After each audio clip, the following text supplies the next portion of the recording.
Charlie Chaplin کہتے ہیں، جب میں چھوٹا تھا اپنے بابا کے ساتھ سرکس دیکھنے گیا، ٹکٹس کے لیے ایک لمبی قطار میں کھڑا ہونا پڑا۔ ہمارے سامنے ایک فیملی تھی، 6 بچے اور ماں باپ، غریب گھرانے سے تعلق تھا۔ ان کے کپڑے پرانے تھے لیکن صاف تھے۔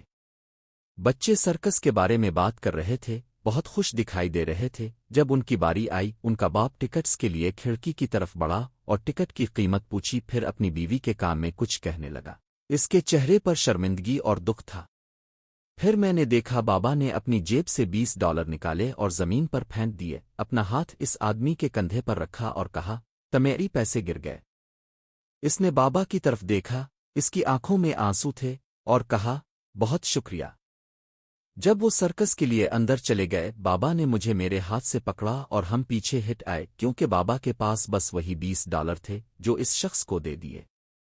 اور اس دن سے مجھے میرے باپ پہ فخر ہے۔ وہ میری زندگی کا سب سے پیارا سین تھا، اس سرکس سے بھی پیارا جو میں نہیں دیکھ پایا۔